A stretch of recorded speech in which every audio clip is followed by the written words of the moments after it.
आज के वीडियो का विषय है प्रश्नोत्तरी आधारशिला जनपद लखनऊ। देखिए, इस प्रश्नोत्तरी में आधारशिला मॉड्यूल के सभी भागों यानी कि भाग 1, 2, 3, 4, 5, 6 पर एक प्रश्नोत्तरी बनाई गई है। इस प्रश्नोत्तरी का निर्माण लखनऊ के एसआरजी आदरणीय क्षमा सिंह जी के द्वारा किया गया है। इस प्रश्नोत्तरी में कुल 125 प्रश्न हैं, जिनके माध्यम से आप इस मॉड्यूल यानी कि आधारशिला मॉड्यूल की एक अच्छी समझ विकसित कर सकते हैं। इस प्रश्नोत्तरी के लिए आदरणीय क्षमा सिंह जी का मैं हृदय से आभार व्यक्त करता हूँ। इसमें बहुत सारे ऐसे इंपॉर्टेंट प्रश्न हैं जो आपको जानना जरूरी है कि 125 प्रश्न है तो वीडियो थोड़ा सा लंबा होगा, तो आप इस वीडियो को पूरा जरूर देखिएगा। तो आइए देखते हैं कि इस प्रश्नोत्तरी में कौन कौन से प्रश्न हैं और उनके क्या संभावित उत्तर हैं। इसमें पहला प्रश्न है कि मिशन प्रेरणा का निम्न मॉड्यूल अंग नहीं है। तो देखिए, इसका उत्तर निष्ठा होगा, क्योंकि निष्ठा एक प्रशिक्षण है, वो मॉड्यूल का अंग नहीं है। इसमें जो दूसरा प्रश्न है वो ये है कि फाउंडेशन लर्निंग के लिए मॉड्यूल है। तो देखिए, आधारशिला मॉड्यूल को ही फाउंडेशन लर्निंग कहा जाता है, इसलिए इसका जो ऑप्शन ए है वो सही है। इसमें जो तीसरा प्रश्न है वो ये है कि आधारशिला मॉड्यूल में कितने भाग हैं। तो आधारशिला मॉड्यूल में 6 भाग हैं, इसलिए डी वाला ऑप्शन सही होगा। इसमें चौथा प्रश्न है कि आधारशिला शिक्षण मॉड्यूल विशेष रूप से किन 2 कक्षाओं के छात्रों में समझ का विकास करते हुए मजबूत आधारशिला रखने के दृष्टिकोण को ध्यान में रखकर तैयार किया गया है। तो देखिए, आधारशिला मॉड्यूल कक्षा 1 और 2 को ध्यान में रखकर बनाया गया है, लेकिन मैं आपको बताना चाहूँगा कि अब जो आधारशिला मॉड्यूल है वो कक्षा 1, 2, 3 तीनों के लिए है। तो यहाँ पर तो कोई ऑप्शन नहीं है, लेकिन अगर आपके पास इस तरह का ऑप्शन आता है तो आप इसमें ऑप्शन ए कक्षा 1 और 2 को चुनेंगे। इसमें जो पांचवा प्रश्न है वो ये है कि आधारशिला मॉड्यूल में मुख्यतः किन विषयों की बेहतर समझ विकसित करने के लिए रोचक जानकारी एवं गतिविधियों का समावेश किया गया है। तो देखिए, आधारशिला मॉड्यूल जो है वो भाषा और गणित पर आधारित है, इसलिए जो पहला ऑप्शन ए होगा वो सही होगा। इसमें जो छठा प्रश्न है वो है कि आधारशिला शिक्षण मॉड्यूल में प्रारंभिक स्तर पर भाषा विकास मॉड्यूल के किस भाग में वर्णित है। तो मॉड्यूल के भाग 2 में वर्णित है, इसलिए बी ऑप्शन सही होगा। इसमें जो 7वां प्रश्न है वो ये है कि आधारशिला मॉड्यूल के भाग 5 का मुख्य अंश क्या है। तो भाग 5 में जो जानकारी दी गई है वो आकलन के बारे में दी गई है, इसलिए ऑप्शन सी सही होगा। इस प्रश्नोत्तरी का 8वां प्रश्न है कि फाउंडेशन लर्निंग यदि आप अपने विद्यालय में शैक्षिक सुधार के लिए प्रयासरत हैं तो किस नवाचार की स्वीकार्यता के लिए आपके मन में क्या प्रश्न होना चाहिए। तो देखिए, इसमें जो ऑप्शन ए है वो है मुझे क्या करना है, फिर दूसरा ऑप्शन है यही क्यों करना है, और फिर तीसरा है इस अपनी परिस्थितियों में कैसे अच्छी तरह करूं। तो इसमें जो तीनों ही ऑप्शन है वो सही है, इसलिए ऑप्शन डी उपरोक्त सभी सही होगा। इसमें जो 9वां प्रश्न है कि लर्निंग आउटकम से संबंधित कौन सा कथन सत्य है। तो इसमें पहला है किसी विद्यार्थी के अधिगम परिणाम है, दूसरा किसी विद्यार्थी के सीखने के प्रतिफल हैं, और तीसरा है किसी विद्यार्थी की अपेक्षित दक्षताएं हैं। तो ये तीनों ही लर्निंग आउटकम की परिभाषाएं हैं, इसलिए जो ऑप्शन डी होगा उपरोक्त सभी ये सही होगा। इसमें 10वां प्रश्न की आधारशिला में लर्निंग आउटकम की कितनी श्रेणियां बताई गई हैं। तो आधारशिला में लर्निंग आउटकम की 3 श्रेणियां बताई गई हैं या 3 प्रकार बताए गए हैं, जिसमें केंद्रिक learning outcome, nested learning outcome और उप लर्निंग आउटकम है, इसलिए जो ऑप्शन बी होगा वो सही होगा। इसमें 11वां प्रश्न कक्षा शिक्षण के दौरान कराई जाने वाली गतिविधि के मूल सिद्धांत क्या हैं। तो देखिए, इसमें जो ऑप्शन ए, बी, सी जब आप इसे पढ़ेंगे तो ये तीनों ही गतिविधियों के मूल सिद्धांत हैं, इसलिए ऑप्शन डी सही होगा। इसमें 12वां प्रश्न है निम्नलिखित में से गतिविधि का प्रकार नहीं है। तो देखिए, मौखिक, लिखित और आईसीटी पर आधारित ये तीनों ही क्या है, गतिविधि के प्रकार हैं, लेकिन जो व्याख्यान है वो गतिविधि का प्रकार नहीं है, इसलिए ऑप्शन डी सही होगा। इसमें 13वां प्रश्न है कि गतिविधि के प्रमुख चरण कौन से हैं। तो गतिविधि के जो प्रमुख चरण है वो ERAC है, experience, reflection, application and consolidation. जब आप भाषा शिक्षण में और गणित शिक्षण में गतिविधियों की बात करेंगे तो ERAC और ELPS जो है वो गतिविधि आधारित सिद्धांत हैं, इसलिए ऑप्शन सी सही होगा। इसमें 14वां प्रश्न कि ERAC का पूर्ण रूप है। तो ERAC का पूर्ण रूप experience, reflection, application and consolidation, इसलिए ऑप्शन डी सही होगा। 15वां प्रश्न कि ERAC गतिविधि के चरण हैं, इनका पूरा नाम है। तो देखिए, E फॉर एक्सपीरियंस होता है यानी कि अनुभव, R फॉर रिफ्लेक्शन यानी कि चिंतन, A फॉर एप्लीकेशन यानी कि अनुप्रयोग, और C फॉर कंसोलिडेशन मतलब समेटना, इसलिए ऑप्शन ए सही होगा। 16 प्रश्न की आधारशिला में बच्चों के सीखने की प्रक्रिया पर केंद्रित ERAC सिद्धांत में E क्या है। तो E फॉर एक्सपीरियंस यानी कि अनुभव होता है, इसलिए ऑप्शन सी सही होगा। इसमें 17वां प्रश्न की ERAC में R का अर्थ होता है, तो R रिफ्लेक्शन होता है, तो रिफ्लेक्शन का अर्थ चिंतन होता है। यहाँ पर जो येलो कलर किया गया है वो थोड़ा गलत है, आप चिंतन पे टिक करिएगा। 18वां प्रश्न कि ERAC में C का मतलब क्या होता है? तो C का अर्थ होता है कंसोलिडेशन यानी कि समेटना, इसलिए ऑप्शन ए सही होगा।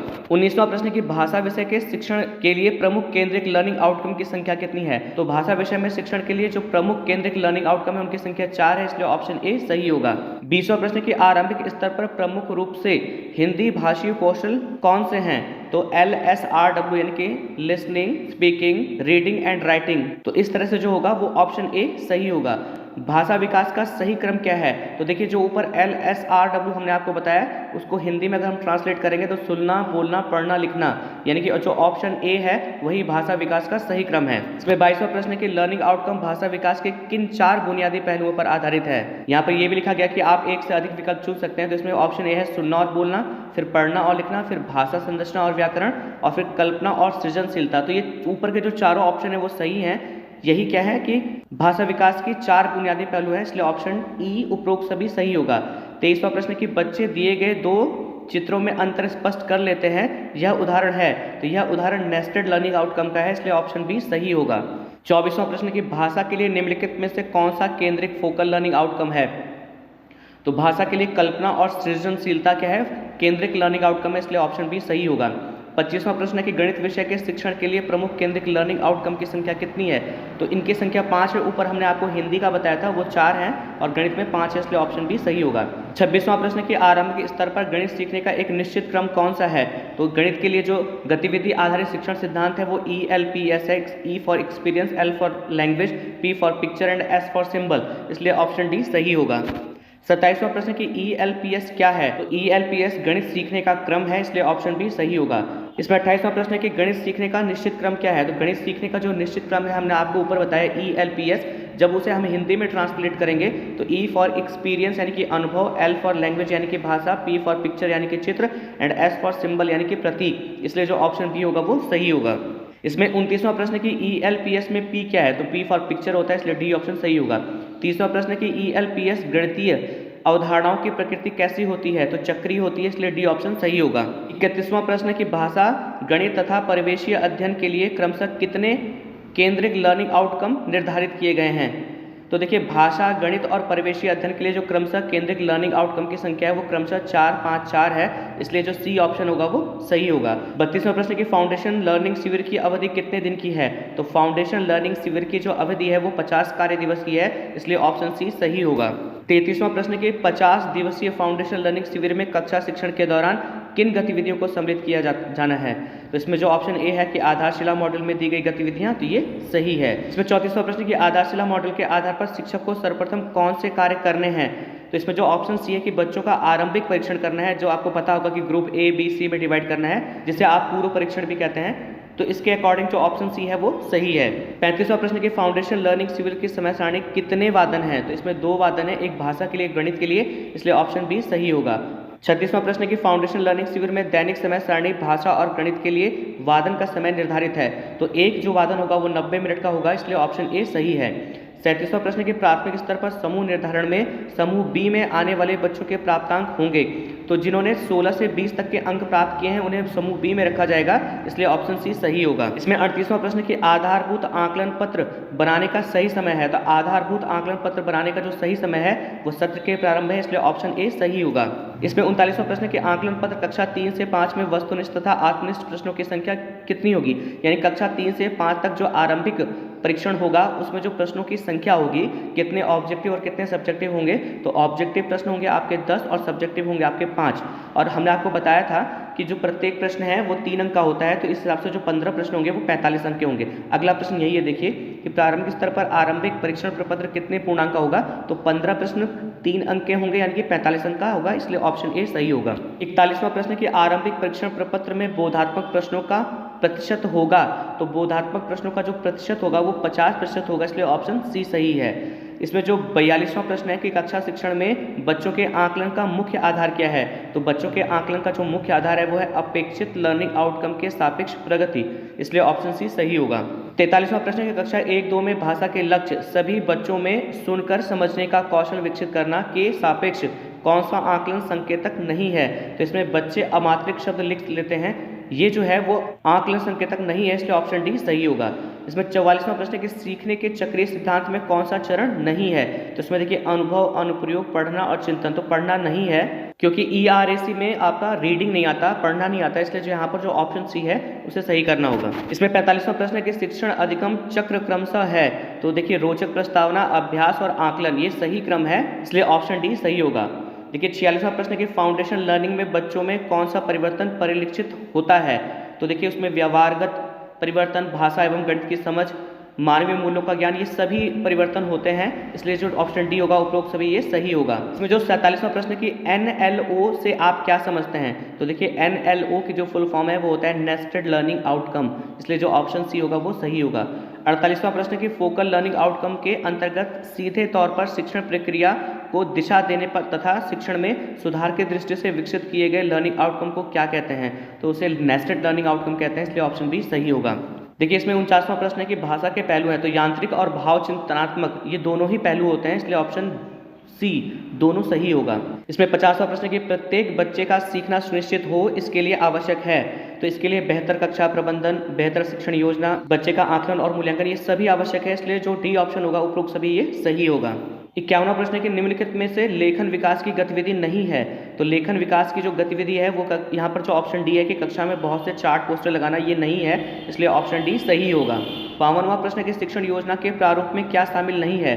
तो शिक्षण योजना के प्रारूप में विशिष्ट उद्देश्य नहीं शामिल है। जो अब नया टीचिंग प्लान आया है उसमें जो विशिष्ट उद्देश्य है वो नहीं है, बाकी तीनों हैं, लर्निंग आउटकम, सीखने सिखाने की प्रक्रिया और गृह कार्य ये हैं, लेकिन विशिष्ट उद्देश्य नहीं है, तो यहाँ पर हमें बी ऑप्शन को सही करना होगा। इसमें 53वां प्रश्न है कि शिक्षण योजना बनाते समय हमें ध्यान रखना चाहिए। तो शिक्षण योजना बनाते समय जो ऊपर के तीनों ही ऑप्शन जब आप इसे पढ़ेंगे तो आपको लगेगा कि ये तीनों ही सही है, इसलिए जो ऑप्शन डी है वो सही होगा।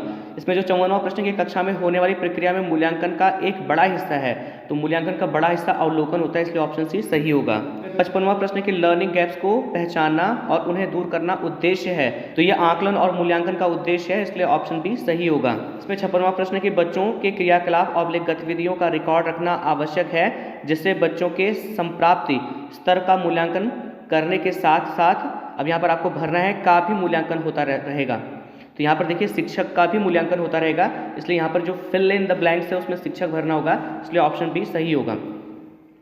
57वां प्रश्न है कि बच्चों में रटने के बजाय समझ विकसित करने के लिए शिक्षक को गणित शिक्षण में क्या करना चाहिए। आप एक से अधिक विकल्प चुन सकते हैं। तो देखिए यहाँ पर अवधारणा की समझ के लिए सार्थक संदर्भ बनाए जाएं, बच्चों को अभ्यास के मौके उपलब्ध कराए जाएं, कक्षा में सही उत्तर की अपेक्षा सही प्रक्रिया को महत्व दिया जाए, ये जुड़ी हो। तो इसमें तीनों ही ऑप्शन सही है, इसलिए ऑप्शन डी उपरोक्त सभी ये सही होगा। इसमें 58वां प्रश्न है कि गणित विकास से संबंधित गतिविधि की क्या विशेषता है। आप एक से अधिक विकल्प चुन सकते हैं। तो यहाँ पर देखिए कम से कम 2-3 बार पुनरावृत्ति हो, ठोस वस्तुएं एवं परिवेश में मौजूद वस्तुओं का उपयोग हो, मानसिक कौशल से जुड़ी हो, पाठ्येतर क्रियाकलापों से जुड़ी हो। तो ये चारों ही ऑप्शन सही हैं, इसलिए जो ऑप्शन ई होगा उपरोक्त सभी ये सही है। गणित में मापन संबंधी अवधारणा की समझ से बच्चों में किस प्रकार का कौशल विकसित होता है।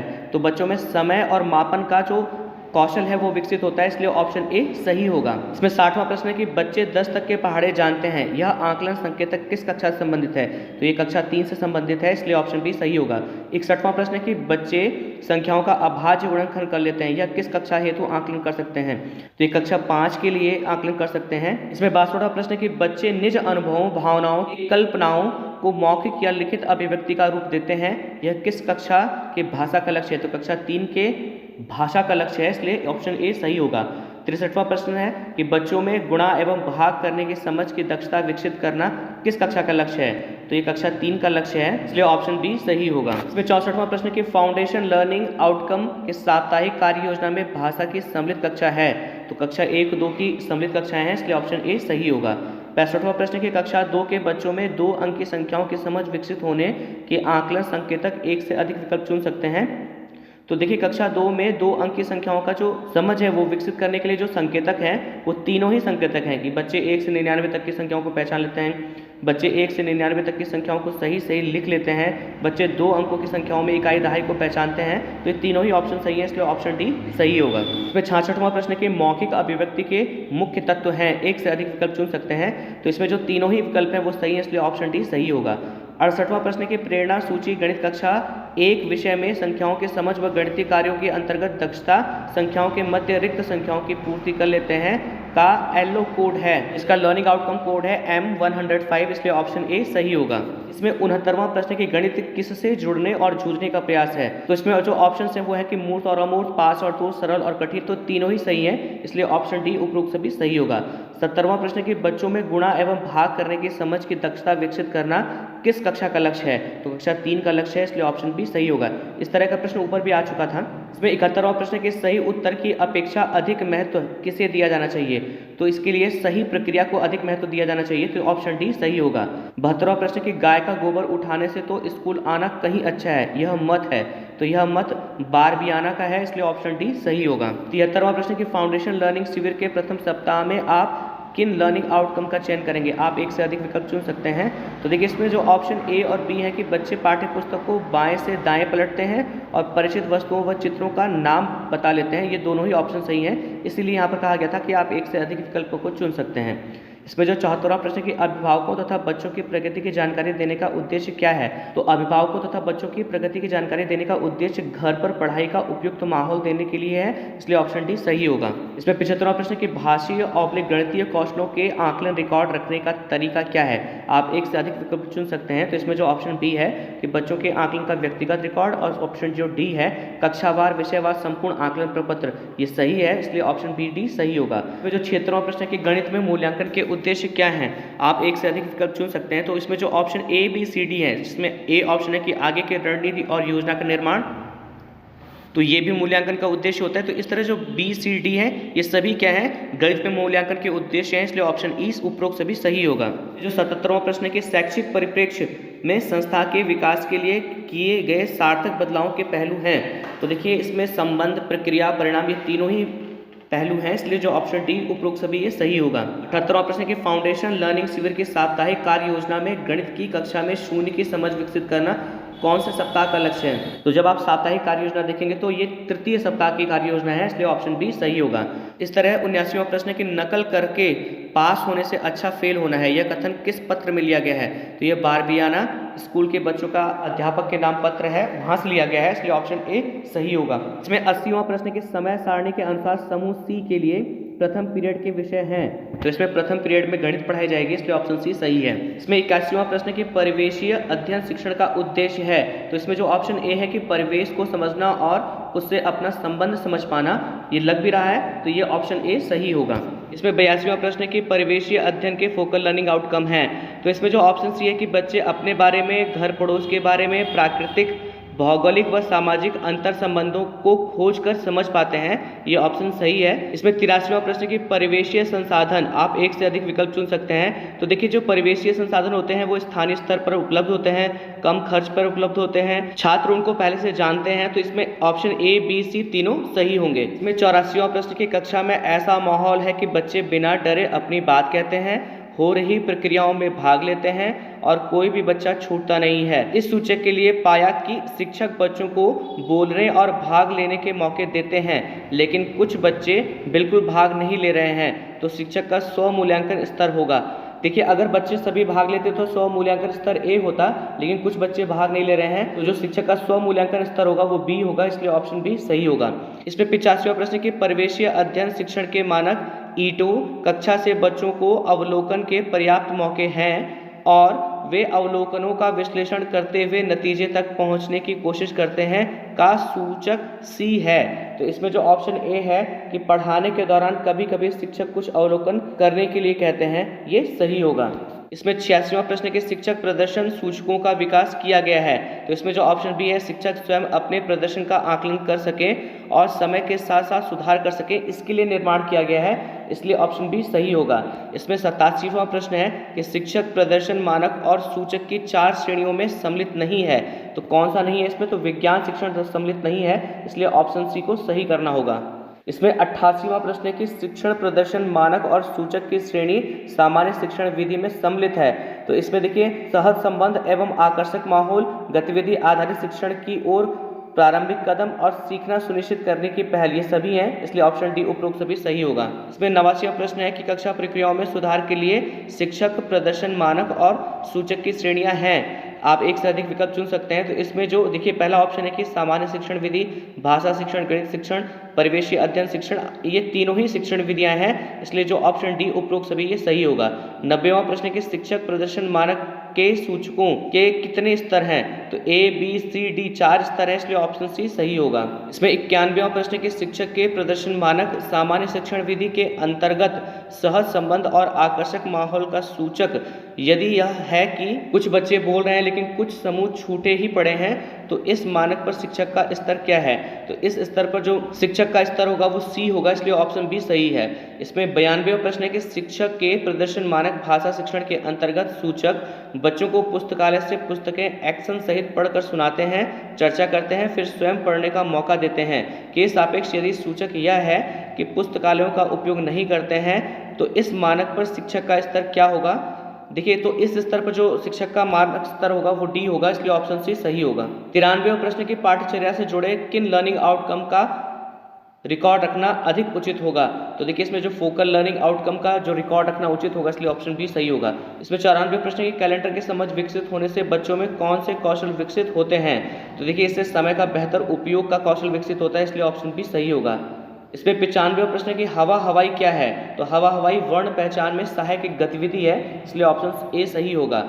इसमें 96वें प्रश्न की हेलो जनवरी हेलो फरवरी गतिविधि किस विषय से संबंधित है? तो एक गणित विषय से संबंधित है, इसलिए ऑप्शन बी सही होगा। इसमें 97वें प्रश्न के बच्चे विद्युत धारा का अर्थ, सूत्र एवं मात्रक बता लेते हैं, किस कक्षा का लर्निंग आउटकम है? तो ये कक्षा 8 का लर्निंग आउटकम है, इसलिए ऑप्शन डी सही होगा। इसमें 98वें प्रश्न है कि कक्षा 3 में संख्याओं की समझ एवं गणितीय कार्य के लिए निर्धारित दक्षताओं की संख्या है, तो इसमें जो दक्षताओं की संख्या है वो 8 है, इसलिए ऑप्शन बी सही होगा। इसमें 99वां प्रश्न है कि विभिन्न आकारों का प्रयोग करते हुए नई आकृतियों की रचना करना ये दक्षता है, गणित की दक्षता है, इसलिए ऑप्शन ए सही होगा। इसमें 100वां प्रश्न कि बच्चे खुद के बारे में व साधारण परिस्थितियों के बारे में घर की भाषा में बात करते हैं, यह दक्षता है, तो यह दक्षता हिंदी की है, इसलिए ऑप्शन ए सही होगा।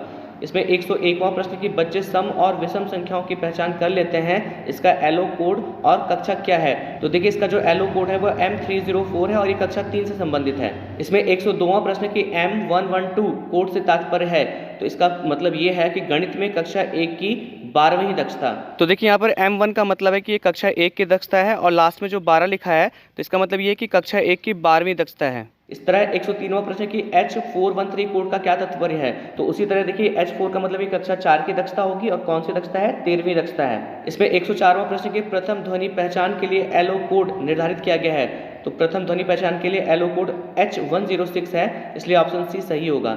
इसमें 105वां प्रश्न की लर्निंग आउटकम कोड M314 प्रेरणा सूची में किस विषय और कक्षा से संबंधित है? तो कक्षा 3 वो तो दिख ही रहा है यहाँ पर, और ये 14वीं दक्षता होगी, लेकिन किसकी दक्षता है? गणित विषय की है, इसलिए ऑप्शन डी सही होगा। इसमें 106वां प्रश्न कि बच्चे शून्य की अवधारणा को समझ पाएं, गणित की इस दक्षता का एलो कोड और कक्षा क्या होगा? तो देखिए इसका जो एलो कोड होगा वो M109 होगा और ये कक्षा 1 से संबंधित होगा। फिर जो 107वां प्रश्न कि बच्चे सम और विषम संख्याओं को पहचान लेते हैं, इसका एलो कोड और कक्षा क्या है? तो देखिए कक्षा 3 है, ऊपर भी आया था, और इसका जो एलो कोड होगा वो होगा M304। इसका मतलब ये कक्षा 3 की 4थी दक्षता है, गणित की दक्षता है। इसमें 108वां प्रश्न है कि बच्चे बहुअक्षरीय शब्दों की ध्वनियों को जोड़ तोड़ सकता है, इस अधिगम स्तर का कोड तथा कक्षा क्या है? तो देखिए इसका जो एलो कोड है वो H206 है और ये कक्षा 2 से संबंधित है। देखिए यहाँ पर जो एलो कोड है अगर वो M से स्टार्ट होता है तो मैथ की दक्षता है, और अगर H से शुरू होती है तो हिंदी की दक्षता है। इसमें 109वां प्रश्न की ऐसी गतिविधि जिनके दौरान किसी प्रकार की सामग्री या चित्र आदि का उपयोग होता है कही जाती है, तो इनको TLM बोलते हैं, यानी कि TLM आधारित गतिविधि कहते हैं, इसलिए ऑप्शन ए सही होगा। इसमें 110वां प्रश्न की शुरुआती कक्षाओं में बच्चों से संवाद करने के लिए कारगर है, तो मौखिक गतिविधि कारगर है, इसलिए ऑप्शन ए सही होगा। इसमें 111वां प्रश्न की शिक्षण परिस्थिति के लिए आवश्यक तैयारी है, उपरोक्त सभी चौक डस्टर, ब्लैक बोर्ड, शिक्षण सामग्री सभी तैयारियां हैं, इसलिए ऑप्शन डी सही होगा। इसमें 112वां प्रश्न की गतिविधि के लिए समय निर्धारित है, तो अधिकतम 20 मिनट का समय निर्धारित है, इसलिए ऑप्शन ए सही होगा। इसमें 113वां प्रश्न की गतिविधि होनी चाहिए, तो गतिविधि भोजन अवकाश के पहले तथा बाद में होनी चाहिए, इसलिए ऑप्शन सी सही होगा। इसमें 114वां प्रश्न है कि बच्चों के सीखने की दृष्टि से अत्यंत महत्वपूर्ण समय है, तो जन्म से लेकर 8 साल तक का जो समय होता है वो सीखने के लिए बहुत महत्वपूर्ण समय होता है, इसलिए ऑप्शन ए सही है। इसमें 115वां प्रश्न की एक साथ चलने वाली क्रियाएं हैं, तो सुनना और बोलना ये दोनों एक साथ चलती हैं, इसलिए ऑप्शन ए भी सही है। इसमें 116वां प्रश्न की लिखना सिखाने से पहले अभ्यास जरूरी है। तो किसका अभ्यास जरूरी है? उंगली फेरने का, धागे पिरोने का, पैटर्न बनाने का, ये सभी सही है, इसलिए ऑप्शन डी सही है। इसमें 117वां प्रश्न की आरंभिक परीक्षण किया जाएगा, तो आरंभिक परीक्षण चाहे 1 से 8 तक के सभी बच्चों का किया जाएगा, इसलिए ऑप्शन ए सही है। इसमें 118वां प्रश्न है कि निम्न में से किसके द्वारा शिक्षक समझ सकते हैं कि वह शिक्षण कार्य में कितना सफल हो पा रहे हैं? तो मूल्यांकन के आधार पर समझ सकते हैं, इसलिए ऑप्शन ए सही होगा। इसमें 119वां प्रश्न की फोकल लर्निंग आउटकम सीखने के व्यापक क्षेत्रों और कौशलों से जुड़े हैं, इसलिए ऑप्शन ए सही है। इसमें 120वां प्रश्न होगा कि सुनियोजित कक्षा व्यवस्था के फायदे हैं, तो शिक्षक प्रत्येक बच्चे के कार्य के दौरान मदद करने में समर्थ होता है, हर बच्चे के सीखने का पर्याप्त अवसर मिलता है, शिक्षक के लिए शिक्षण कार्य में आसानी हो जाती है, सभी सही है, इसलिए ऑप्शन डी सही होगा। इसमें 121वां प्रश्न है कि शिक्षण की शुरुआत करने के दौरान पाठ या LOC यानी कि LO कोड से जुड़े पूर्व अनुभव पर चर्चा करते समय बैठक व्यवस्था निर्धारित की जा सकती है, तो बड़े समूह में की जा सकती है, इसलिए ऑप्शन ए सही होगा। इसमें 122वां प्रश्न कि प्रभावी रूप से अपनी बात रखना बोलने का कौशल होता है, सामान्य बोलने अभिव्यक्ति में कुल कितने तत्व शामिल हैं? तो 5 तत्व शामिल हैं, इसलिए ऑप्शन सी सही होगा। इसमें 123वां प्रश्न की बातचीत के दौरान कितने प्रकार के सवालों का उपयोग करना चाहिए? तो 4 प्रकार के सवालों का उपयोग करना चाहिए, इसलिए ऑप्शन ए सही होगा। इसमें 124वां प्रश्न है कि अगर या यदि वाले सवाल होते हैं तो ये कल्पना आधारित सवाल होते हैं। जो प्रश्नों के 4 प्रकार बताए गए हैं, तो उसमें जो एक प्रकार है कल्पना आधारित सवाल, ये उन पर आधारित है, इसलिए ऑप्शन ए सही होगा। इसमें 125वां प्रश्न है कि किसी भी प्रकार की लिखित सामग्री के बारे में बच्चों की यह समझ कि बोले जाने वाले शब्दों को लिखा जा सकता है तथा लिखे गए शब्दों को पढ़ा जा सकता है कहलाती है, इसे प्रिंट चेतना कहते हैं, इसलिए ऑप्शन ए सही होगा। तो मैं आशा करता हूँ कि इस वीडियो के माध्यम से जो सभी प्रश्न आपके साथ में साझा किए, ये अवश्य आपके ज्ञान में वृद्धि करेंगे। अगर आपको ये वीडियो पसंद आया है तो आपसे निवेदन है कि इस वीडियो को लाइक शेयर कमेंट जरूर करें। इसी तरह से हम ध्यानाकर्षण मॉड्यूल और शिक्षण संग्रह मॉड्यूल पर जो प्रश्नोत्तरी आदरणीय क्षमा सिंह जी के द्वारा बनाई गई है, वो नेक्स्ट वीडियो में हम आपके साथ में साझा करेंगे। वीडियो देखने के लिए आप सभी लोगों का बहुत बहुत धन्यवाद।